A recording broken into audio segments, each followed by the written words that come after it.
আমি একটি কথা থেকে অন্যদিকে গিয়েছিলাম যে এক ভদ্র মহিলা আমার কাছে এসেছেন ইসলাম গ্রহণ করবার জন্য। আমি তাকে জিজ্ঞাসা করলাম, এফিডেভিট সব কমপ্লিট করেছেন এবং আইনি সমস্ত পদক্ষেপগুলো শেষ করেছেন। বললাম যে আপনি ইসলাম কেন গ্রহণ করবেন? যারাই আমার কাছে এই টাইপের আসে আমি জিজ্ঞেস করি, কারণ আমার তো জানা আছে যে বাংলাদেশের আমাদের মানুষের প্র্যাকটিস দেখে তো তার ইসলাম গ্রহণ করার কথা না, আরো ইসলাম থেকে পালানোর কথা। কেন গ্রহণ করেছেন? তো তিনি বললেন, ইসলাম সম্পর্কে আমি বই পড়েছি, এই বই আমাকে প্রভাবিত করেছে। আবার কোন কোন ব্যক্তিকে আমি দেখেছি, তাদের ব্যক্তিত্ব দেখে, নিশ্চয়ই সেরকম ব্যক্তিত্ব খুবই কম, দেখে আমি প্রভাবিত হয়েছি। গোটা পৃথিবীতে আপনারা বিশেষ করে পশ্চিমা দুনিয়ার খবর রাখবেন নিশ্চয়ই, সেখানে প্রতিদিন ইসলামে আসা মানুষের সংখ্যা বেড়ে চলেছে এবং পুরুষদের চাইতে মেয়েদের মধ্যে ইসলাম গ্রহণের সংখ্যা অনেক বেশি, প্রবণতা অনেক বেশি। কেন? যেখানে নারী অধিকার নিয়ে এত কথা বলা হয়, নারীদের অধিকার দেওয়ার জন্য এত আয়োজন নেওয়া হয়, এত উদ্যোগ নেওয়া হয়, সেই সমাজে কেন, সেই সমাজের নারীরা কেন ইসলামে আসছে এবং সেখানকার মুসলমানরা কেন ইসলামে আসছে, এই বিষয়টা নিয়ে আমি একটু স্টাডি করার চেষ্টা করলাম। আমার কাছে দুটি জিনিস পরিষ্কার হয়েছে। নাম্বার এক, তারা কোরআন পড়ে। যারাই ইসলামের পথে এসেছে তাদের বেশিরভাগ মানুষ কোরআন পড়ে ইসলামে এসেছে। এবং ওমর রাদিয়াল্লাহু তাআলার কথা আপনারা জানেন, গোটা পৃথিবীর ইতিহাসে প্রবাদতুল্য শাসকদের একজন, ন্যায় বিচার প্রতিষ্ঠার ক্ষেত্রে দৃষ্টান্ত স্থাপন করা মানুষদের একজন, সে ওমর রাদিয়াল্লাহু তাআলা আনহু। তার ইসলাম গ্রহণের ইতিহাসও আপনারা জানেন। তিনি কিন্তু নবী সাল্লাল্লাহু আলাইহি সাল্লামকে হত্যা করার দায়িত্বে নিয়োজিত হয়ে সে দায়িত্ব পালন করার জন্য যাচ্ছিলেন। প্রতিমধ্যে তিনি তার বোন ভগ্নিপতির কণ্ঠের তেলাওয়াত শুনেছেন। এই ঘটনা বিভিন্ন ভাবে বর্ণিত হয়েছে, আপনারা জানেন। সেই তেলাওয়াত তাকে এতটা প্রভাবিত করেছে যে তিনি হত্যার পরিবর্তে বরং মুহাম্মদ সাল্লাল্লাহু আলাইহি সাল্লামের কাছে হাত দিয়ে তার হাতে ইসলাম গ্রহণ করেছেন। তার মানে কোরআন সামান্য একটু শোনার পর তার ভিতরে এরকম প্রভাব পড়েছে। আপনাদেরকে আরেকটা গল্প শোনাতে চাই। তুফাইল ইবনে আমর আদ-দুসি একজন বড় মাপের কবি ছিলেন ইয়েমেনের। শুধু বড় মাপের নয়, আমরা জাতীয় কবি বলে তখনকার জাতীয় কবির কালচারি ভাবে ছিল না। যদি থাকতো হয়তো তিনি ইয়েমেনের জাতীয় কবি থাকতেন তখনকার। তুফাইল ইবনে আমর আদ-দুসি, দুস ওনার গোত্রের নাম। উনি যেহেতু বড় সাহিত্যিক এবং কবি ছিলেন এবং সেই সময়ে কবি সাহিত্যিকদের অনেক কদর ছিল। বড় বড় রাজদরবারগুলোতে কবি সাহিত্যিকদেরই পদচারণা সবচেয়ে বেশি ছিল এবং সবচেয়ে বড় পুরস্কারগুলো তারাই জিততেন। প্রশংসা করে রাজাদেরকে বিভিন্ন কবিতা, বিভিন্ন পংক্তি, বিভিন্ন লেখা এগুলো উপহার দিলেই পুরস্কার পেতেন। তো তুফাইল ইবনে আমর আদ-দুসি যেহেতু সাহিত্যিক ছিলেন, ভিআইপি ছিলেন, তিনি মক্কা উমরা করতে এসেছেন। মুহাম্মদ সাল্লাল্লাহু আলাইহি সাল্লাম তখন গোপনে ইসলাম এর দাওয়াত দিচ্ছেন। মক্কায় আসার পর তার বন্ধু বান্ধব যারা মক্কায় ছিলেন কবি সাহিত্যিক, তারা বললেন, দেখো আমাদের এখানে তো একটা লোক, তার কথা শুনলে মানুষ তার জাদুতে আক্রান্ত হয়ে যায়, বাপদার ধর্ম ছেড়ে দেয়। তো তোমার ব্যাপারে আমরা আশঙ্কা করছি যে তুমি এরকম অবস্থার মধ্যে পড়তে পারো। তাহলে একটা বুদ্ধি হলো, তুমি কানের মধ্যে তুলো দিয়ে রাখো, দোনো কানের ফুটো এমন ভাবে বন্ধ করে দাও যে তুমি উমরা যখন করবা, তওয়াফ করবা, সাই করবা, এই টাইমে যাতে ওই ভদ্রলোকের কোনো কথা তোমার কানে না আসে। অ্যাটলিস্ট এই সময়টা তুমি এভাবে একটু পার করো।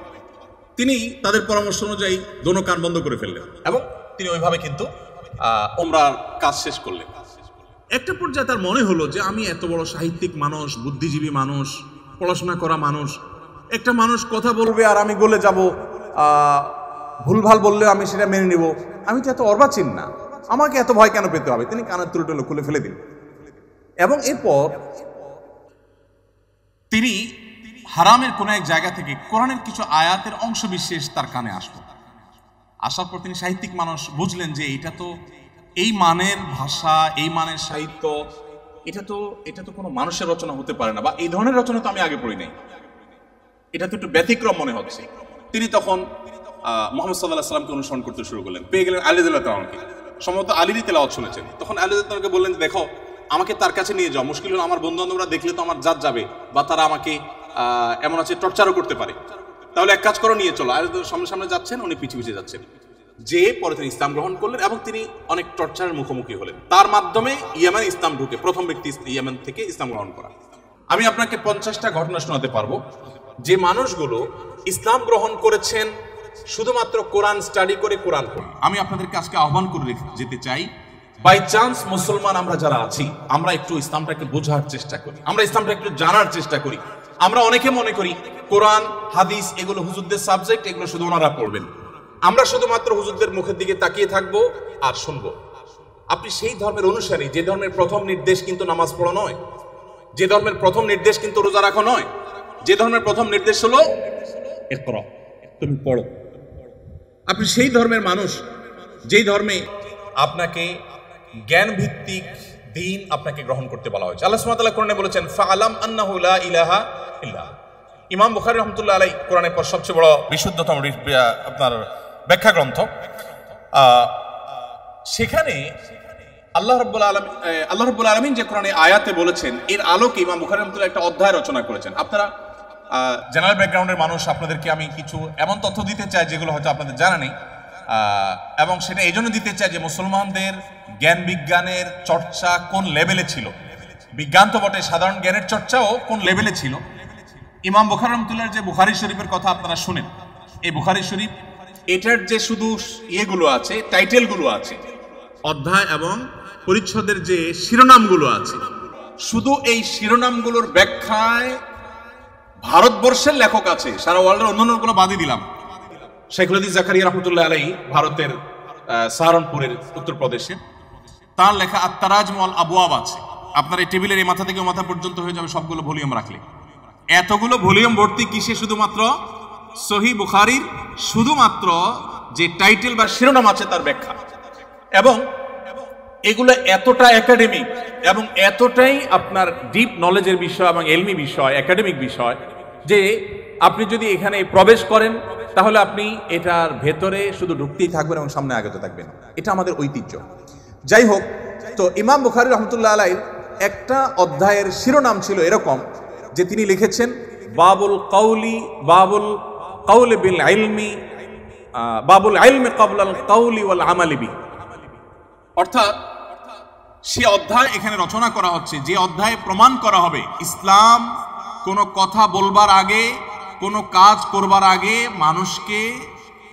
মানুষকে সেটা জানার নির্দেশ করে। অর্থাৎ আগে জ্ঞান অর্জন করো, তারপরে তুমি করো। ইভেন আল্লাহ সুবহানাহু ওয়া তাআলা কোরআনে বলছেন ফাআলাম আন্নাহু লা ইলাহা ইল্লাল্লাহ, আল্লাহ ছাড়া সত্যিকার ইবাদতের উপযুক্ত আর কেউ নেই, এই কথার জ্ঞান তুমি অর্জন করো। দেখুন, আল্লাহ সুবহানাহু ওয়া তাআলা কিন্তু বিশ্বাসের কথাটাই বলছেন, কিন্তু জ্ঞান দিয়ে বলছেন। তার মানে তুমি জানো কেন আল্লাহ ছাড়া সত্যিকারের ইবাদতের উপযুক্ত থাকতে পারে না, কেন একাধিক স্রষ্টা থাকতে পারে না, কেন তুমি সেই জিনিসটা জানার চেষ্টা করো। কেন বলতে আমি এখানে আল্লাহ সুবহানাহু ওয়া তাআলা দর্শন জানতে নির্দেশ করেছেন তা নয়, আল্লাহ বলেছেন যে এই বিষয়ের স্বচ্ছ ধারণা এবং ইলম যেন আমাদের মধ্যে আসে। কিন্তু দুঃখজনক, আমরা কোরআন পড়ি না, আর পড়লেও বুঝে পড়ি না। পৃথিবীতে সবচেয়ে বেশি পাঠ করা হয় যে গ্রন্থ সেটা কোরআন। কোরআনের চাইতে বেশি পাঠ করা হয় সর্বযুগে সর্বকালে এরকম আরেকটি গ্রন্থ পৃথিবীতে নেই যে এত বেশি পরিমাণে পাঠ করা হয়। আর দুঃখজনক সত্য এটাও যে পৃথিবীতে না বুঝে পাঠ করার ক্ষেত্রে কোরআনের চাইতে আর বিকল্প বা আরেকটা গ্রন্থ আপনি খুঁজে পাবেন না। কোরআনই একমাত্র গ্রন্থ যে আমরা মুসলমানরা সেটাকে না বুঝেই শুধুমাত্র পড়ি। হ্যাঁ, কোরআন না বুঝে পড়লেও আপনি সওয়াব পাবেন, এটা একটা কাজ হবে। না বুঝে পড়লে কি লাভ হবে আমরা অনেকে বলি। আজকাল আপনারা জানেন অনেক টেকনোলজি আবিষ্কার হয়েছে, আপনারা টেকনোলজির লোক, যে একটা সিম্পল জিনিস আমাদের সবার হাতে হাতে আছে, স্মার্টফোন। আমরা যদি বলি হাই শ্রী কল অমুক, সাথে সাথে কিন্তু আপনার কোনো টিপাটিপি ছাড়াই সেই অমুককে কল করবে, মোবাইল করবে না ডিভাইস। এখন তো আপনার আপনি কোন রুমে বসে বলছেন যে গরম লাগছে, এসিটা অন হয়ে যাবে। আপনি জাস্ট বললেন, নির্দিষ্ট শব্দ উচ্চারণ করলেন যে আপনার কাছে গরম লাগছে, এসিটা অন হয়ে যাবে। আপনি বললেন যে না এখন শীত লাগছে, তো এসিটা কমে যাবে, বন্ধ হয়ে যাবে। টেকনোলজি এই পর্যন্ত চলে গেছে, যা আপনি বলছেন সেটা সে ক্যাচ করছে এবং সেই অনুযায়ী কাজ করছে। তো এই যদি টেকনোলজির কারামতি হয়, তাহলে কোরআন আপনি পাঠ করছেন, এমনকি এমনও হতে পারে কোনো মানুষ কিছু নির্দিষ্ট ওয়ার্ড উচ্চারণ করছে, সেটা মিনিং বুঝে না, কিন্তু ওই ডিভাইস তার মিনিং বা ওই যন্ত্র তার মিনিংটা বুঝে এবং সেটা সে ক্যাচ করে কাজও করে ফেলেছে। সে কিন্তু যা বলেছে নিজেও বুঝে নাই, তারপরও কাজ করেছে। কোরআন তেলাওয়াত করে ফু দিলে অনেক অসুখ, অনেক দুঃখ, অনেক কষ্ট, মানুষের শারীরিক অনেক কষ্ট লাঘব হয়। কিভাবে হয়?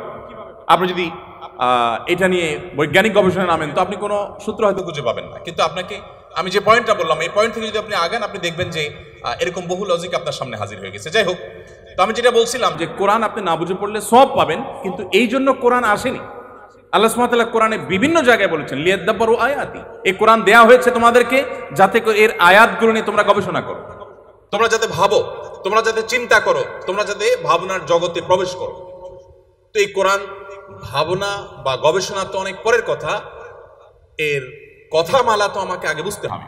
আমি আজকে অনুষ্ঠানের মাধ্যমে আপনাদের সবাইকে উদাত্ত আহ্বান রাখতে চাই, আসুন কোরআন শুরু থেকে শেষ পর্যন্ত একবার অন্তত পুরো কোরআনটা আপনি ধীরে ধীরে অল্প অল্প করে 5টি আয়াত করে 10টি আয়াত করে আপনি পড়ুন এবং বোঝার চেষ্টা করুন।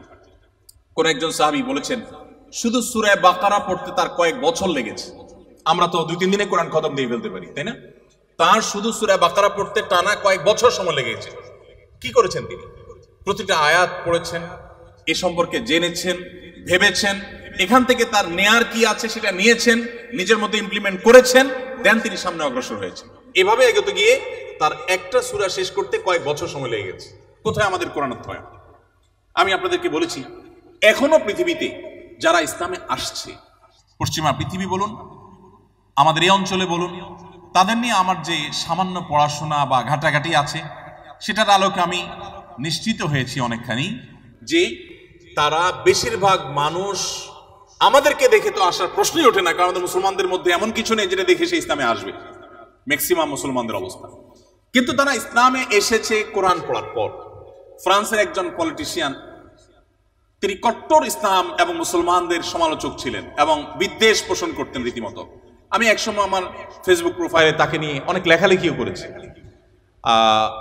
বেশ কিছুদিন আগে আমার অফিসে এক ভদ্রলোক আসেন, রিটায়ার্ড আর্মি অফিসার, আমাকে প্রসঙ্গত বললেন যে এরকম এক ভদ্রলোক ফ্রান্সে ছিলেন, এই নাম তার, তিনি ইসলাম গ্রহণ করেছেন এবং তিনি একটা বিষয়ে অ্যাডভাইস করেছেন। আমি একটু কৌতূহলী হয়ে দেখলাম, আমার এর আগে জানা ছিল না, ভিডিওটা ভালো করে দেখলাম ইউটিউবে, দেখলাম যে সেই ভদ্রলোক যিনি ইসলাম এবং মুসলমানদের কট্টর সমালোচক ছিলেন, তিনি একটা সময় ইসলাম গ্রহণ করেছেন। আমি জিজ্ঞেস করলাম যে তিনি ইসলামে আসছেন কি কারণে? তো তার বক্তব্যই শুনলাম, তিনি বলছেন যে আমি ইসলাম এবং মুসলমানদের ত্রুটি ধরার জন্য আমি কোরআন পড়া শুরু করলাম। কোরআন পড়তে পড়তে পড়তে আমি যতই এর ভেতরে প্রবেশ করলাম, ততই আমি কোরআনের কাছে সারেন্ডার করতে বাধ্য হলাম, আমি কোরআনের কাছে নিজেকে সমর্পণ করতে বাধ্য হলাম। তো আলহামদুলিল্লাহ, তিনি যেভাবে ইসলাম গ্রহণ করেছেন এবং আলোকিত হয়েছেন কোরআন দ্বারা, আমার বিশ্বাস আমরা যদি অ্যাজ এ মুসলিম, আমরা পড়াশোনা করি মুসলিম হই, আমরা বুঝে শুনে মুসলিম হই, আমাদের ইসলাম গ্রহণটা যদি বাই চান্স না হয়ে বাই চয়েস হয়, অর্থাৎ আমরা জেনে শুনে মুসলমান হই, তাহলে সেটা আমাদেরকে অনেক বেশি উপকার দিবে। আপনারা অনেকে জানেন কবরে বা আপনার আলমে বারজাক, কবর না বলে বলতে পারি আমরা আলমে বারজাক, মৃত্যুর পরবর্তী যে জগৎ, সেখানে মানুষের দেহাবশের যেখানে যে অবস্থায় থাকে সেখানে কিছু প্রশ্ন হবে। এই প্রশ্নের মধ্যে শেষ সম্পূরক প্রশ্ন থাকবে, মা আলামাকা ও মা আদরাকা, তুমি কোত্থেকে জানলে, কিভাবে জানলে? তার মানে ইসলাম চায় আমি যা জানবো ইসলামের কথা, সেটাও জ্ঞান ভিত্তিক জানবো এবং গ্রন্থভিত্তিক জানবো, জেনে শুনে আমি বিশ্বাস করবো। আল্লাহ আমাদেরকে সে তৌফিক দান করুন।